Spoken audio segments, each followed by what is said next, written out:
vaya, que rápido estoy mayor, porque se me pasa acá. Ya es Navidad, ya estamos en Navidad, ya estamos a fin de año. ¿Quién lleva el pan dulce? ¡La peladilla! La peladilla, negro.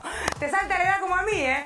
Bienvenido a todo el mundo, bienvenidos acá al equipo. Ustedes están aquí, nosotros acá. Programa maravilloso, ¿eh? En serio, con entrevistas, con actualidad, con opinión, con editorial. El mejor equipo periodístico. Vos del otro lado, estamos todos. Empecemos.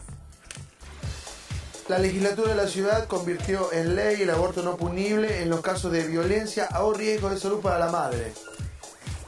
¿Verdad? Bueno, vamos a hablar, nos vamos a meter en este tema. Esta práctica, de hecho, ya existía. Y un rumor indica que el jefe de gobierno porteño, escucha esto, ¿no? Tendría ya redactado el texto de rechazo. Mariana, una experta en el tema, va a estar contándote esto y el tole que se armó el viernes a la noche, porque eso tampoco tiene desperdicio. El Museo del Cine en Peligro. Tole, la Comisión de Cultura de la Legislatura porteña visitó el Museo del Cine Pablo Ducro-Hicken del barrio de Barracas y constató que se encuentra en estado de emergencia. Hoy nos visita el diputado Fabio Basteiro, integrante de esa comisión.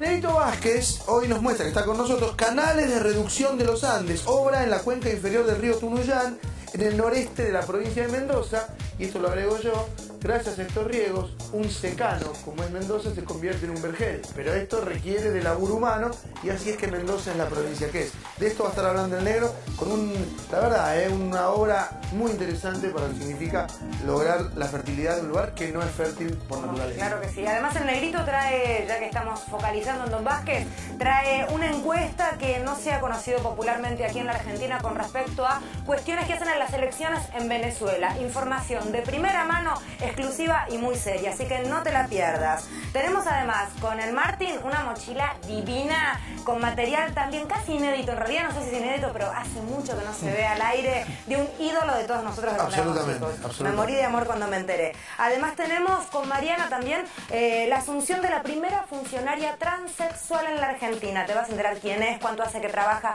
muy pero muy interesante. Y planteo de medios, venimos planteando la postura de los medios a lo largo de este último tiempo, el caso que conmocionó al mundo con respecto a la chica asesinada tras participar de un programa en el Perú. Bueno, transmisión de un suicidio en vivo. La cadena Fox transmitió un suicidio en vivo. Aquí sucedió una cosa bastante parecida hace un tiempo ya. Bueno, Osvaldo te va a contar cuál fue la reacción del público, qué dijo la cadena Fox con respecto al tema, muy pero muy interesante también para tomar postura. Vamos con las vías de comunicación, Martíncho. Claro que sí, www.tvpublica.com.ar, página web del canal, ahí está todo lo que usted puede ver y necesitar, por ejemplo, decir, bueno, a ver, ¿es verdad que estuvo Tupecu Machu en otra trama? Sí, ahí va, si lo ves. Qué bien estuvo, ¿eh? Muy cierto, la verdad que muy bien.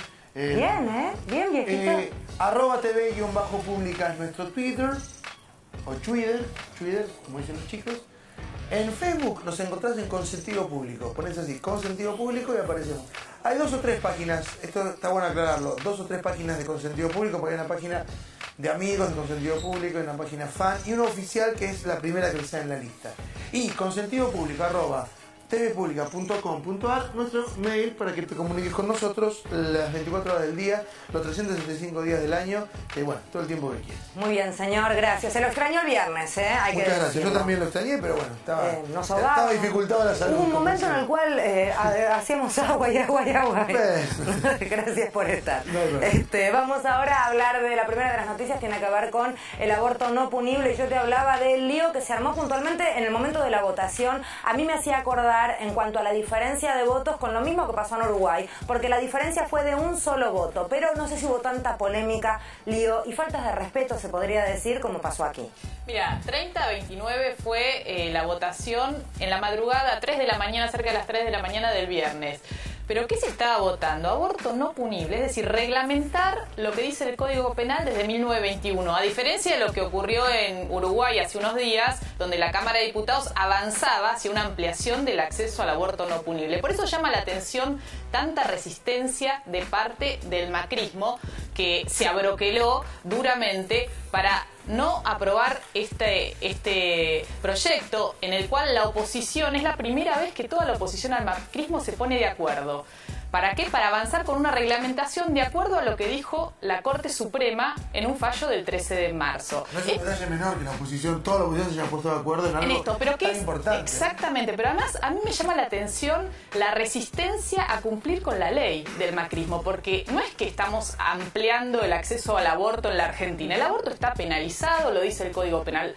Lo que establece esta ley que se aprobó el viernes y lo que ahora se teme y la oposición pide fuertemente a Macri que no la vete por su costumbre de vetar y por la posición que ha tenido en relación a este tema el bloque del PRO, es que dice de qué forma se debe actuar en los hospitales públicos y privados en las circunstancias en que está previsto en el Código Penal, es decir, en casos de violación o cuando corre riesgo la vida o la salud de la mujer embarazada. Eso ya existe. Esto ya existe. No es una novedad, a ver, que quede claro. Claro, este es el punto central, ¿no? Que el macrismo se opone al cumplimiento de la ley. ¿Por qué tanta oposición con esto? ¿Qué hay detrás? Porque tiene que pasar algo atrás. O sea... Mira, ¿qué hay detrás? La jerarquía católica, los sectores más conservadores, se oponen a cualquier caso de aborto.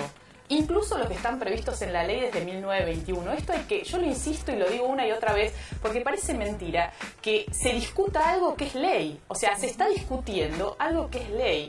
Y de hecho vemos que algunas provincias ya han avanzado con reglamentaciones de acuerdo al fallo de la Corte, y esto es muy importante. Santa Fe, la provincia de Buenos Aires, Chubut, Chaco hace muy poco, y otras ya lo están discutiendo, y otras han establecido reglamentaciones con más requisitos que los que establece el fallo, como hizo acá en Buenos Aires el exministro de Salud, Jorge Lemus. Antes de irse hace poquitos días, él firmó una resolución. Por eso la importancia de esta ley, porque en realidad si se promulga y no es vetada por el gobierno de Mauricio Macri, lo que hace es eliminar esa reglamentación restrictiva. Y además se empieza a naturalizar el tema de que Macri veta. Entonces de esa manera como que la lucha cae. No, hay que estar consciente de eso, encima de este posible veto, porque para la única manera de que no lo vetes, estando presente. Por eso yo hice el comentario que la oposición entera se puso a favor de que, entre otras cosas, de que se cumpla la ley, porque en definitiva lo que dice Mariana, una ley que está hecha para cumplirse. Me parece interesante que el tema salga y lo podamos hablar para que no se naturalice, si no, es como natural que, bueno, como no le gusta la va a vetar. No es así. Además, a mí me parece interesante señalar un par de cuestiones. Algunos medios que se oponen, puntualmente La Nación, en la tapa puso al día siguiente de la aprobación, se aprobó el aborto en la legislatura de la ciudad. Digamos, con un título un tanto tendencioso y con ganas de confundir. No es que se aprobó la despenalización y legalización del aborto, ¿no? En esto hay que ser muy claro. Y vos señalabas un tole-tole que hubo. Hubo un tuit de una legisladora del kirchnerismo, María José Lubertino, que generó ruido, que ella puso, cuando todavía no se había votado, Morales Gorleri, que es el nombre de una diputada del PRO, y Berman, que es el nombre de otro diputado, saquen sus rosarios y su kippah de nuestros ovarios. Tole fue un buen término, Juanchi, que me criticabas, ¿eh?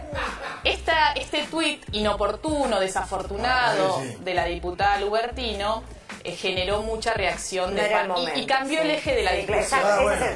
Casi se pierde, o sea, casi, digamos, no se llega a votar.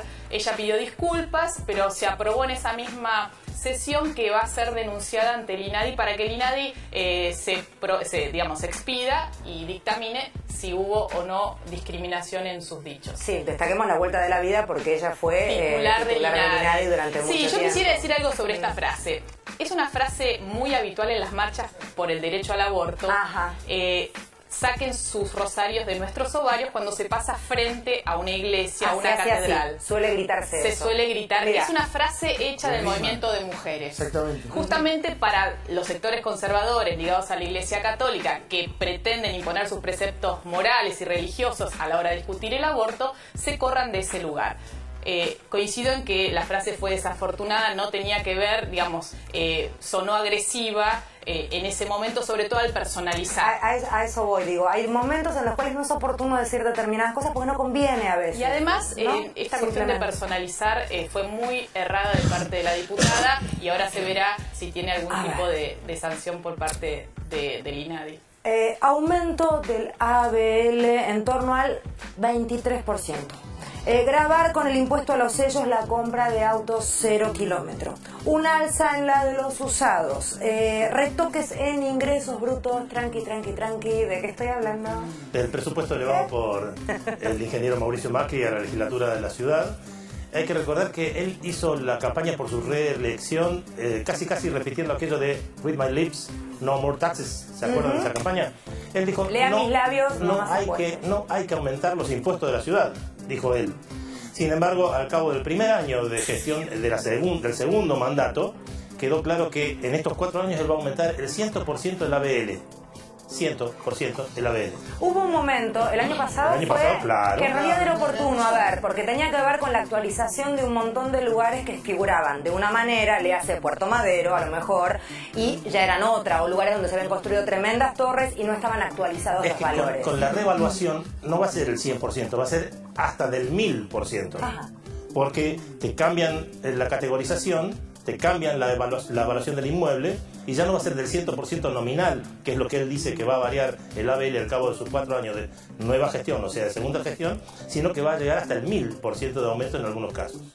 1000%, o sea, van a pagar 10 veces más de lo que venían pagando, ¿cierto? Entonces, el 23% de este segundo año de la segunda gestión del ingeniero Macri es solo una puntita y va en acumulación.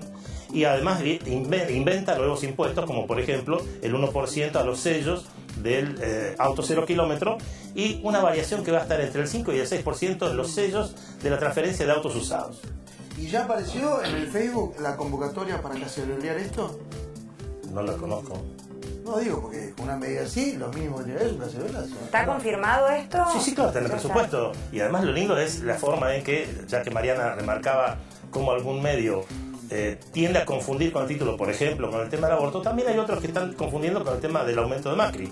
Lo mandan como disimulado, ya mandó el presupuesto y abajo, chiquitito, incluye un 23% de aumento de ABL. Si hubiera sido el gobierno nacional el que te aumenta el 23%, estarían incendiándose esos medios.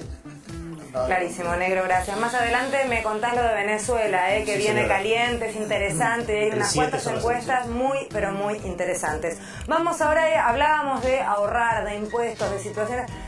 ¿Cuánto pagarían de energía estos gigantes de Internet? ¿Cómo es que consumen tanta energía como una ciudad? ¿Me podés explicar? Mira, en el año 2006 Facebook tenía 10 millones de usuarios.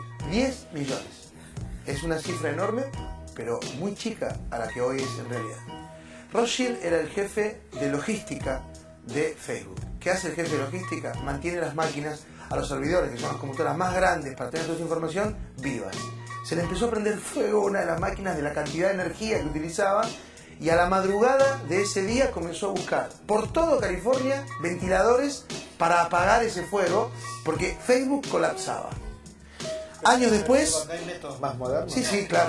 Usar máquinas, pero hasta ese momento el crecimiento de las redes sociales es exponencial, no es potencial. O sea, 1, 10, 100, 1000, 10.000 y así sucesivamente. A ver, lo que querés contar con esto es que el tipo nunca imaginó La que iba a cantidad de energía provocar, que iba- claro, exactamente. semejante consumo, lo que él había planteado, ¿no? 30.000 millones de watts, escuchen bien, de electricidad, lo que más o menos serían 30 plantas nucleares, utiliza Internet para poder estar viva. Repito la cifra. En el mundo entero. En el mundo. Y bueno, está bien. las redes Sí, una sí, sola. sí. Por ejemplo, un dato. Google, el buscador más usado del mundo, utiliza 30 de esos 30.000, 30 millones de watts solamente. Solamente Google. ¿Qué es? Eso quiere decir todos los hombres o mujeres o niños que utilizan Google constantemente alrededor de todo el mundo Las 24 horas, provocan 300. este consumo. Exacto. Es así, es como para imaginar por tan grande lo que dice. Facebook, 60 millones de vatios. Twitter, que es mucho más chico, también usa 35 millones de watts. Ahora, ¿qué pasa con esto? Bueno, dos temas. Por un lado, que de entre el 6 y el 12% del consumo de electricidad está bien. El resto es inútil. Entonces los Porque yanquis- se usa para cualquier Claro, cosa. entonces los yanquis dijeron, agarraron a las empresas, llamaron a los representantes técnicos y le dijeron, señores, ¿qué hacemos con la electricidad que sobra? Porque dentro de, no 1000 años, dentro de 10 años colapsa el sistema. Porque 30, escúchame, repito, 30 plantas nucleares es la cantidad, o sea, es la capacidad de 30 plantas nucleares que están encendidas las 24 horas para sostener Internet. Bueno, no saben qué hacer. la verdad, no saben qué hacer. Porque por otro lado, si hoy colapsa Internet, colapsa más del 80% de las acciones de comunicación del mundo. No, es inimaginable hoy la vida moderna sin estos aparatos. Fíjate, que están por todos lados y como resolviendo y comunicando. No sé en hasta qué el punto resuelven, Estado pero sí. americano tomaron 20.000 servidores, 70 lugares de datas de donde se maneja la información de Estados Unidos, y tienen un uso, por ejemplo, farmacia, el uso de este lugar es un 50%, el resto es energía ociosa. No saben qué hacer. No saben qué hacer. Este problema no le toca solamente a la Argentina, ¿no? O sea, le toca al mundo. Pero a ver, ¿y habría Argentina, manera de uno colaborar en el ahorro o la utilización? No hay forma. Sí, no hay utilizarlo forma. para cosas muy banales. No, pero que el servidor tiene que estar utilizarlo para lo prendido. que lo precisas. Es así, a ver, una de las fuentes de energía que se puede ahorrar, por ejemplo, en tu casa. Sí. Si vos estás en tu casa y querés ahorrar energía, una cosa que te piden con cualquier compañía eléctrica es que no tenga ningún equipo stand-by. Que la apagues cuando la Que lo dejas apagues, pasar. que power on, Que no power off. confíes en eso de modo ahorro de No energía. existe, porque hay un movimiento de energía. Son mentiras. Claro, y sí. Si vos tenés un aparato en stand-by, el tuyo Se solo consume igual. Claro, consume, hay un pero muy mínimo, poquito. Lo pero- que pasa es que si vos sumás millones de poquito, Claro, son es millones un de montón, mucho. claro. Este es el problema que se presenta. ¿Cómo viene la mano? No sé. Pero que el mundo va a un colapso energético y esto colabora, sin duda. Vamos a algo mucho más terrenal, mucho más concreto. Tiene que ver con la muerte de un historiador, el señor Eric Hobsbawm. Yo lo digo horrible, el apellido Osvaldo lo va a decir mucho mejor. Pero me gustaría, Osvaldo, porque hay mucha gente que está conmocionada y mucha gente que no sabe quién es. Lo cierto es eso. Lo decís muy bien, Eric Hobsbawm. Hay varias cosas. Primero, cuando uno piensa en la historia del siglo XX, piensa que el gran historiador marxista es Eric Hobsbawm. De hecho, tiene un libro que es un clásico, que es la historia de un siglo corto, como lo llamaba él. ¿Por qué? Porque terminaba con la caída del muro de Berlín. Porque es cierto, no es que alguien se acuesta en el medioevo y se despierta en el Renacimiento. Lo mismo pasa con los siglos. Un siglo termina por algún motivo. ¿Por qué digo que es un historiador francamente marxista? Porque utiliza, tanto en la era del capital como en la era del imperio, como en la historia del siglo XX, utiliza el método marxista, que habitualmente se confunde y mucho con lo que podría ser un gobierno o un régimen marxista. No tiene nada que ver la Rusia de Stalin, por decir algo, con la teoría marxista. La teoría marxista supone un estudio profundo, bueno, por supuesto de Carlos Marx, pero de leyes económicas, de leyes sociales, de un devenir de la historia que el marxismo, en mi opinión, eso es una opinión mía, lo vio con muchísima claridad, la lucha de clases, etcétera, etcétera. Bueno, Eric Hobsbawm lo que hace es una historia donde los métodos del materialismo histórico y del materialismo dialéctico se aplican en sus libros y se aplican en sus teorías. Un ser entrañable que murió a una edad en la que es bastante común, la verdad, morirse a los 95 años de edad, murió Eric Hobsbawm, y lo hizo con la lucidez que lo caracterizó toda la vida. Difícil encontrar en el siglo XX un historiador con la mentalidad, con la precisión y con la síntesis, porque la historia del siglo XX, que es uno de mis libros favoritos, no es un libro de tantas páginas, o sea, no es un libro de tantas páginas, sin embargo hay una síntesis de lo que ocurrió, donde se incluyen no solo los procesos económicos, materiales, sino también las mentalidades, los porqué, las razones de ese siglo catastrófico, sin ninguna duda, que fue el siglo XX, que solamente en la Segunda Guerra Mundial dejó 50 millones de muertos. Así que vamos a extrañar, por supuesto, Eric Hobsbawm, sobre todo vamos a extrañar que, claro está, nos queda su obra, ya más obra no vamos a tener de Hobsbawm. Y quizá, y ojalá que no, sea el último historiador con tanta proyección mundial, el último historiador marxista, dado que no es que en este momento haya muchos historiadores marxistas trabajando mundialmente. Y él lo era, y a mucha honra, y realmente creando libros inolvidables, maravillosos, libros para estudiar, libros para pensar, libros que nos abrieron la cabeza en su momento. Reitera entonces el título, Osvaldo, de la obra así como... Para mí la obra cumbre de él, pero esa es mi opinión, es la historia del siglo XX, que es un siglo corto. En mi opinión, esa es la obra de Eric Hobsbawm, un libro extraordinario, de tapa dura, tapa blanda, creo que se consigue. Es uno de los libros más referenciados del mundo en este... Exactamente. Muchas gracias, Osval. Vamos a hablar ahora de un conflicto que ya va por su tercera semana. Son más de 30 los colegios tomados y parece ser que no hay forma de declinar la negativa por parte del Ministerio de Educación de Bullrich del diálogo, que es lo que están pidiendo los pibes, ¿verdad? Sí, es increíble. Tercera semana de conflicto, más de 30 escuelas secundarias tomadas, muchas de ellas técnicas, que en realidad son el corazón de este conflicto, porque recordémoslo, tienen que homologar los planes de estudio. Esto a partir de una decisión del Consejo Federal de Educación para que los títulos de la Ciudad de Buenos Aires tengan validez en otros lugares del país. Y los alumnos y las alumnas que están tomando las escuelas lo que reclaman es ser convocados por parte del Ministerio de Educación de la ciudad para participar en ese rediseño de las currículas. Lo que plantean concretamente es que se están quitando materias específicas de las tecnicaturas, son 6 las que tienen que ser reformados sus programas, y materias técnicas, un caso emblemático es el dibujo técnico, dice por dibujo artístico, este es como el caso emblemático que se da como ejemplo, y así otras situaciones.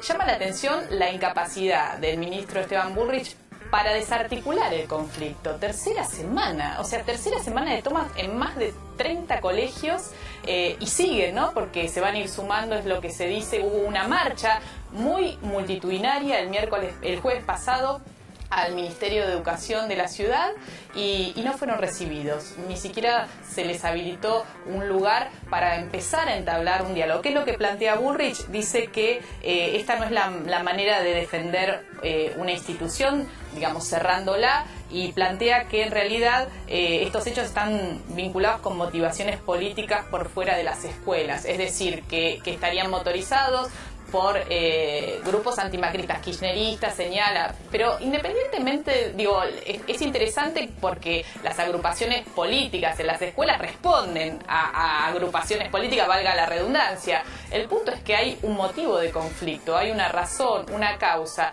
y la imposibilidad de que se abra un diálogo para ver de qué forma se pueden escuchar las partes, ¿no? Llegar a algún acuerdo. Que eso sería una salida inteligente por parte de una cuestión, desde un lado político, si querés, digamos. Sería muy interesante, sería una demostración, dar el ejemplo por parte de un ministro de Educación que debería primar el diálogo siempre y negociar con los pibes, que de eso se trata, básicamente. Es una lástima. Es una lástima. Ojalá se pueda abrir la puerta, ver de qué manera se les selecciona delegados, en fin, un grupo de pibes, como para poder empezar a plantear la cosa y el conflicto de otra manera y retomar las clases en todos los colegios. Estaría buenísimo. Porque además es válido que los alumnos y las alumnas estén preocupados por el contenido de sus planes de estudio. O sea, ¿qué más queremos que los chicos y las chicas estén involucrados en esta pelea? Después se verá la forma en que tienen participación en el diseño o el rediseño de estas currículas, pero me parece que es muy valioso que ningunear la movilización o estas tomas, justamente que tienen que ver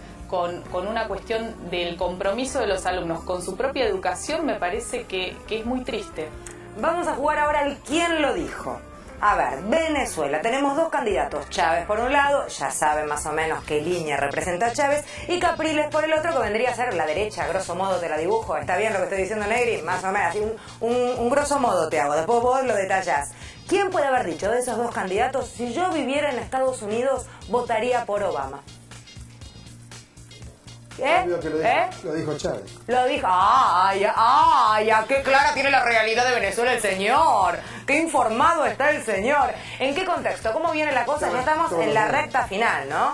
El 7 son las elecciones presidenciales en Venezuela y tenemos un informe de la consultora del doctor Germán Campos, que es lo último que se hizo a nivel nacional. Son casi 30.000 consultas que se hicieron para esta encuesta, que le dan el 57% de intención de voto a Hugo Chávez y el 37% a Enrique Capriles. Ahí está la plaquita entonces de lo que está diciendo el negro. Eso que ves en rojo es el 57% que reiteramos es para Chávez, y entonces, Negri, que es concordante con otra consulta hecha a los votantes, y esto es: ¿cómo cree usted que le va a ir a Venezuela según gane uno u otro? Ahí está la placa. A ver, contame, entonces, negro.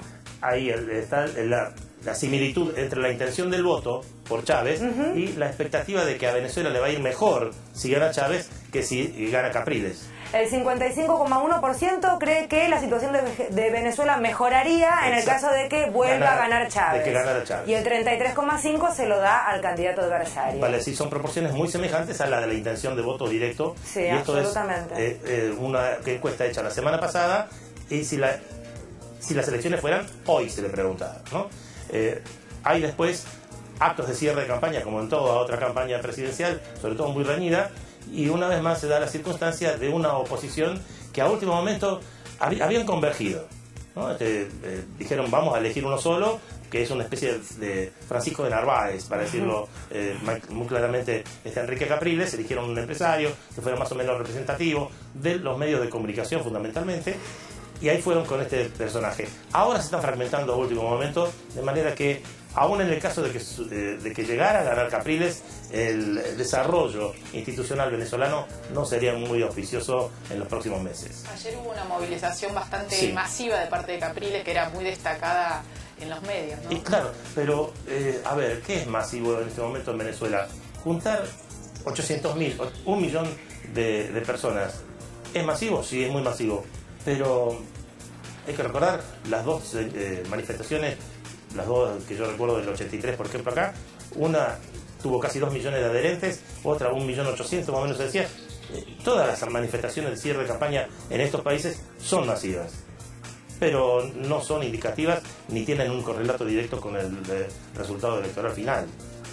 Lo cierto es que parece ser que el peor adversario que tuvo Chávez en este tiempo fue su enfermedad, básicamente, y se lo ve repuesto, porque realmente se dudaba de si podía seguir cuando estaba tan desmejorado, con tanto viaje a Cuba, sin tener una noticia clara también de qué tenía, digamos. Había como muchos trascendidos, pero lo cierto es que oficialmente no se había dicho nada. ¿Qué se sabe? Es una limitación de él, objetiva, no hizo toda la campaña que hubiese querido hacer, pero lo cierto es que, como se está dando en otros países, el principal enemigo de todos estos candidatos que llaman populistas es la coalición de medios.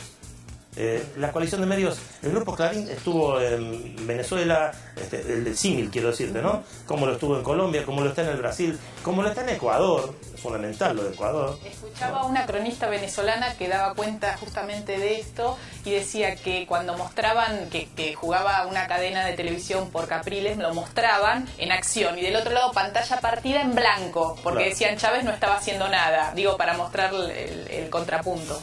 No, pero la actitud partidista que han tomado las coaliciones de medios, porque hasta ahora había un medio, por ejemplo, ¿no es cierto? A Fernando Collor de Mello lo impuso un conglomerado de medios, Grupo Globo, ¿no es cierto? Sí. Bueno, pero ahora son coaliciones de medios. El poder que han adquirido. Grupos con grupos. Claro. Sí, bueno, el tema de los medios en Venezuela puntualmente está muy cuestionado. Hablan de que Chávez está monopolizando todo, que abusa de la cadena nacional también. O sea, por eso digo, suena, es un discurso que nosotros conocemos. Y fundamentalmente en Ecuador, ¿no? Sí. Bueno, lo cierto es que con México. Chávez pasa algo también bastante similar, no sé si similar, pero digo, está claramente o lo aman o lo odian, no hay un término medio con Chávez. En general, la gente de clase media para abajo lo ama, y la clase más poderosa, que allá el segmento es como mucho más definido, casi no hay clase media. Están los de alto poder adquisitivo o los de muy bajo poder adquisitivo. Los de alto poder adquisitivo, como no puede ser de otra manera, lo detestan. Bueno, si conoces la Venezuela anterior a Chávez y conoces la de hoy, Claro. te das cuenta claramente. No pienso opinar, pero conozco la anterior y conozco la de Chávez. Pero es que es exactamente igual que acá.